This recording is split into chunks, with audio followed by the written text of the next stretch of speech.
What's going on out there, esports world? Welcome once again to BossFightTV's The Reload. This is episode number 31.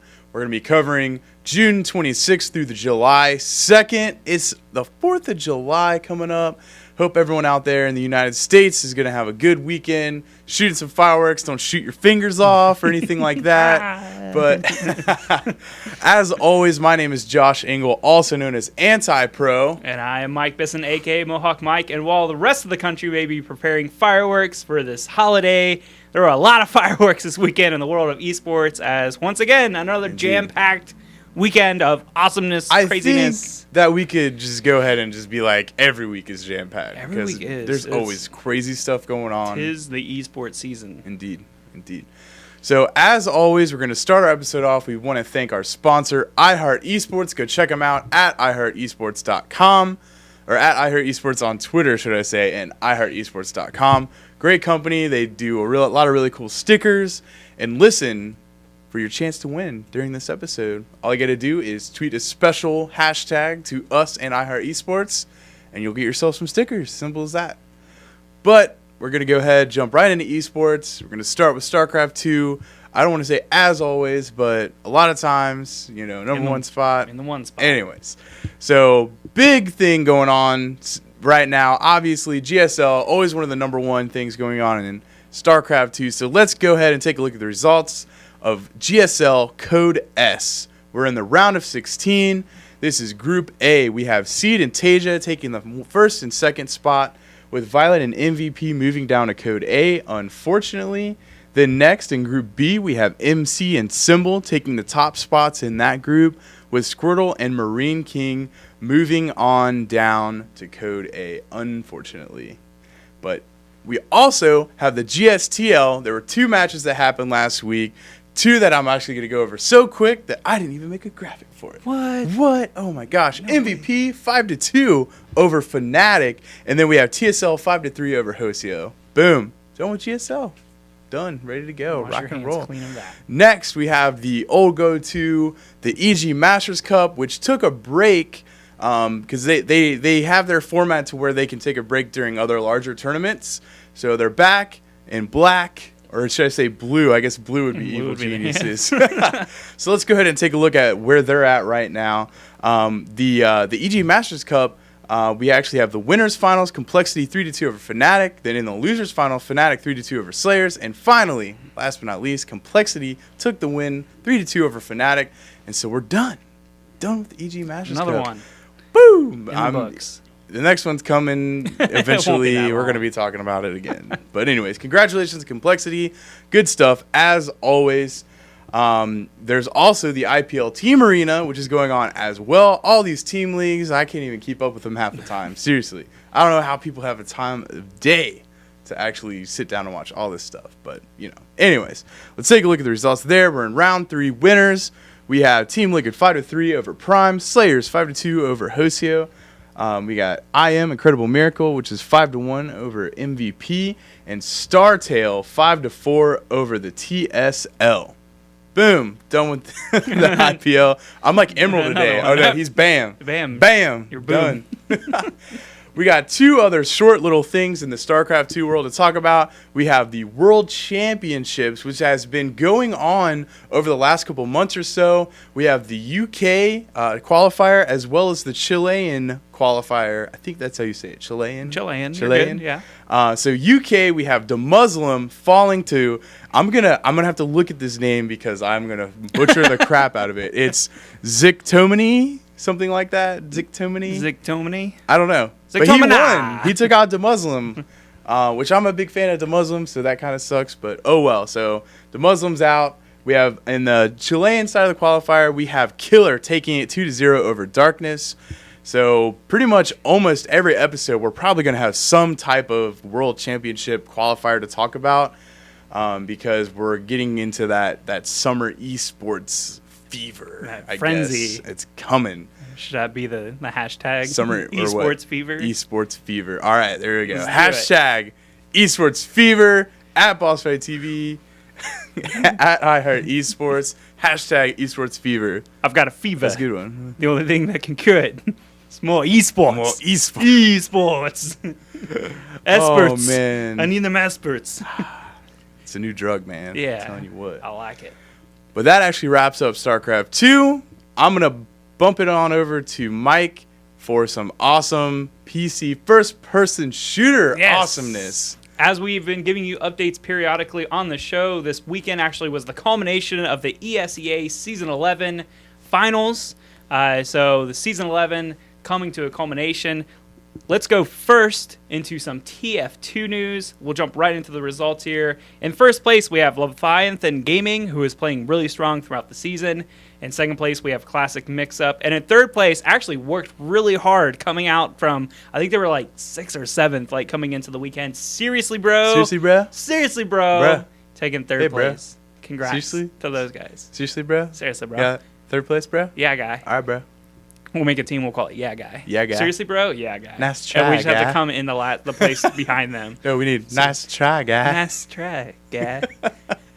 We would need that guy on our team, though. I Yeah. can't even remember that dude's name. But anyways. Moving on. Onward. Counter-Strike. Oh, wait. TF2, good stuff all the way around. Great tournament. Blah, blah, blah, blah. Moving forward. Going forward. Counter-Strike 1.6. While his ESEL may have dropped it. ESEA. ESEL? ESL may have dropped it. The ESEA did not. So, Still this is rocking it out. actually both Counter-Strike tournaments, because they did 1.6 and Source, were action-packed. Let's get into the results first for 1.6. In first place, we have Maximum Effort, who indeed used Maximum Effort. They came out of the losers bracket Dang. to take the one spot. In second place, we have Ultimax Gaming, and in third place, Check 6. Kurt Carter. Yeah, Shout out. Kurt. Woo-woo. StarCraft 2 may not be doing that great, but yeah, third place. Counter-Strike 1.6. Now, as I mentioned, that was actually Maximum Effort came out of the losers bracket, and this is one of the only times that I can actually recall a team making that big of a comeback. But wait, there's more. Oh, no. Counter-Strike Source. What? Let's get into the results for that. In first place, we have Team Dynamic, who also came out of the losers bracket. Guess who knocked him into the losers bracket? Torque. Torqued. Oh, man. How did I know? Who came in second place, and in third place, we have Zombler. So, Zombler. let me recap that real quick. In Counter-Strike Source, we had Team Dynamic, who's won 7 of these seasons, got knocked into the losers bracket by Out of Torqued. 11. That's a lot. Yes. Knocked into the losers bracket by Torqued, was able to reset the bracket in the grand finals to take that first place. They hold their championship. They defended their home turf. And not only that, but Volcano, which may be a very familiar name to you guys. He's been playing Counter-Strike professionally for 12 years. Kind of called it at this LAN. He's like, hey, I'm probably going to retire after this. So everybody on Team Dynamic pulling together to send him out right. Although now it is said he's, never say never with CSGO getting ready to come out. We'll have to see what happens, which ESEA has already announced they will host Counter-Strike Global Offensive in the Season 12 and 1.6 in Source. We'll have to see what happens with that. But as always, good stuff all the way around. Moving forward Into some fighting game news. One of those events that I always look forward to, Curleh Mustache. We have the Curleh Mustache 4 happen this weekend, which actually took place for the first time on the West Coast. There's actually a lot of stuff going on the West Coast this weekend, but let's get into results for Curleh Mustache 4. What you Curleh Mustache at? In first place, we have Filipino champ with that Dark Phoenix. Crazy stuff, as always. Second place, we have Dios X, and in third place, Justin Wong. And while we usually only cover the top 3 of each tournament just for the sake of time, there were some absolute killers at this tournament. We had, Combo Fiend. Even Marn showed up and played. Marn came out and played. Just flat out, the West Coast coming out, proving their worth in the Curleh Mustache 4, and really was the hype up for EVO, which, as we know, is this weekend. So, while as predictions were being made for who was going to take Marvel, although it's always a crapshoot because you never really know at EVO, again, who knows what's going to happen. Yeah. It's going to be cray. Right. But, as I mentioned, there was also another very big event that happened on the West Coast this weekend for fighting games. We had for the Super Street Fighter 4 Arcade Edition version 2012. I'm getting so fast at that. It's crazy. I've been practicing. This was the Super Battle Opera, which, if you don't know, is the gigantic fighting game tournament in Japan. They had a qualifier For their team format, they have Team 3-on-3 for Super Street Fighter 4. This was the West Coast Qualifier. Let's get into the results for that. The number one team who does indeed qualify for Super Battle Opera 2012 was Team No SBO for You Part 2, because they attempted before to get a spot and they did not qualify. That team consisted of Dominion, Latif, and PR Balrog. And let me say, Dominion was on fire. Literally, sonic booms all day. He plays Guile. All day, every Didn't day. know, little tidbit for all you guys out there. Second place, still good enough because there was a lot of competition. Team Evil Geniuses was consisted of Justin Wong, Flo, and Ricky Ortiz. Simple enough. Boom. Team Evil Geniuses. And coming in third place, Here to Troll, which is the combination of Combo Fiend, Kai, and Kino.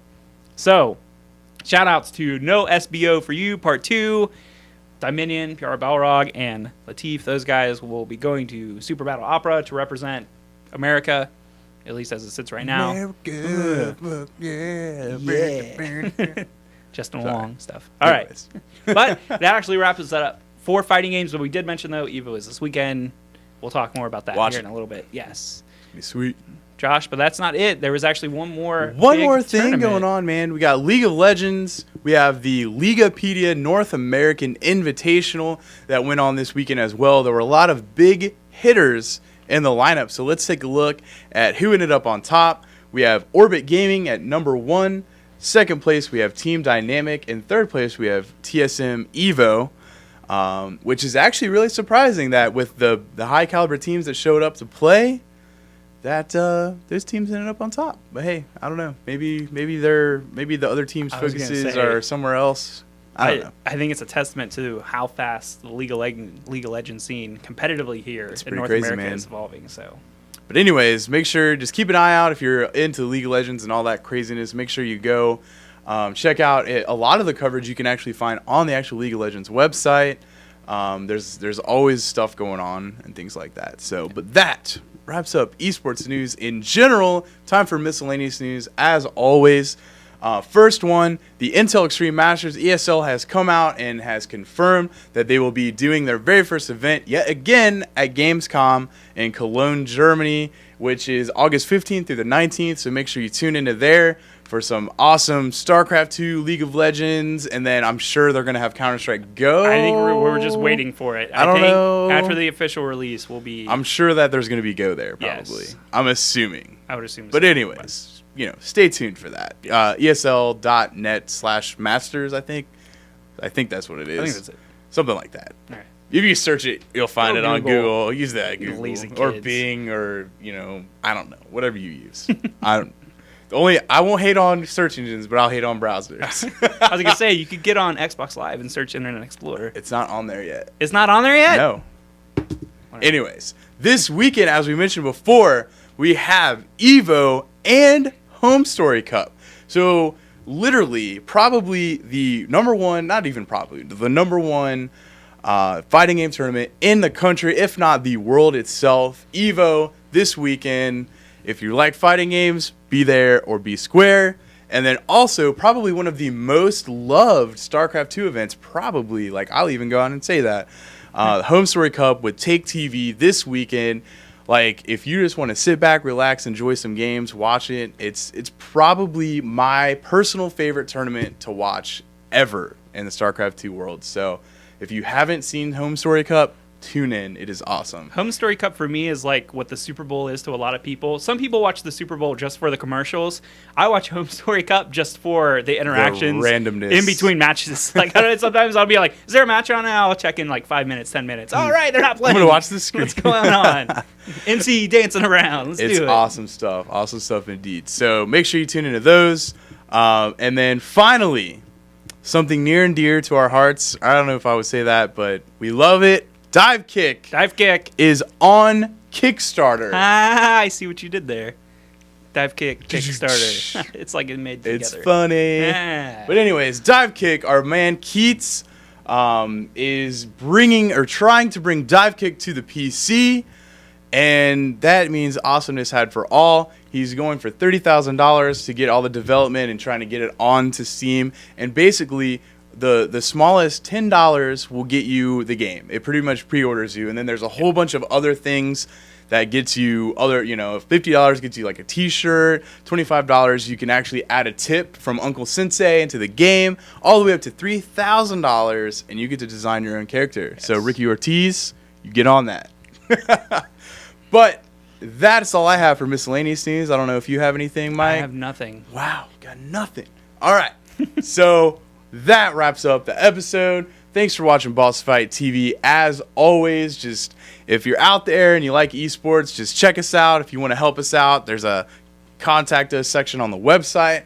And there should be some changes on the horizon. Don't want to really say anything yet, but be on the lookout. But as always, my name is Josh Engel, also known as Anti-Pro, coming at you. And I am Mike Bisson, a.k.a. Mohawk Mike, wishing you a very happy and safe 4th of July, as always. Thank you for supporting esports, whatever capacity you do, and thank you for considering. Fireworks.